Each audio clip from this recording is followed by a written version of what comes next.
மட்டக்களப்பு உன்னிச்சை கிராமத்துக்கு சென்ற கம்மத்து குழுவினர் மக்கள் எதிர்நோக்கும் பிரச்சினைகள் தொடர்பிலும் கேட்டறிந்தனர். விவசாயத்தை ஜீவனோபாயமாக கொண்ட சுமார் 350க்கும் அதிகமான குடும்பத்தினர் இங்கு வாழ்கின்றனர். சுத்தமான குடிநீர் இவர்களுக்கான எட்டாக்கனியாகவே இருப்பதாக கம்மத்து குழுவினருக்கு இங்குள்ள மக்கள் தெரிவித்தனர். சரியான தண்ணி கஷ்டம், துப்புரா தண்ணி இல்லை குடிக்கையும். இந்த வீட்டு திட்டத்தில் செட்டியான ஆனை கரைச்சல் 6 மணி ஆகினா செட்டியான யானை தொல்லை அருகி நித்திரையும் இல்லை, ஒன்றும் இல்லை. ஆனால் துப்புரா தண்ணி இல்லாதாங்க நான் கஷ்டப்படுறோம். இந்த மழை தண்ணியை தான் நாங்கள் குடிக்கிறோம். இரவையில் பொழுது ஒரு 6-7 மணி 8 மணிக்கு எல்லாம் வந்துடும் யானை தொல்லை எங்களுக்கு தாங்க இயலாது. நாங்கள் நித்திரையே இல்லை. இரவைக்கெல்லாம் எங்களுக்கு தூக்க முடிஞ்சு எங்களுக்கு நித்திரைன்றதே இல்லை. என்ன செய்கிற, கொஞ்சம் நேரம் திரத்தி விட்டு போட்டு இருக்க மேலே திரும்பி வரும்.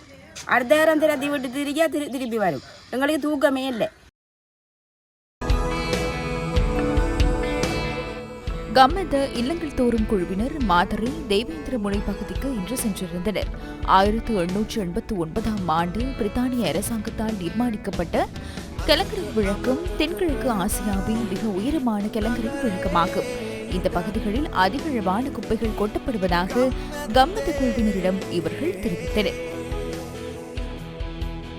பதுளை மாவட்டத்தின் ரிதிமாலியத்த பிரதேச செயலாளர் பிரிவுக்குட்பட்ட வெலிம்பல குடாஹோயா பகுதியில் 600 குடும்பங்கள் வசிக்கின்றனர். இந்த மக்கள் அன்றாடம் பயன்படுத்தும் பதியத்தலாவிற்கு செல்லும் வீதி சேதமடைந்துள்ளது. நடந்து செல்ல முடியாத அளவுக்கு இந்த வீதி காணப்படுவதாக மக்கள் தெரிவிக்கின்றனர். மகினியாவில் இருந்து எம்பலியாகம வரையிலான வீதி சேதமடைந்துள்ளது.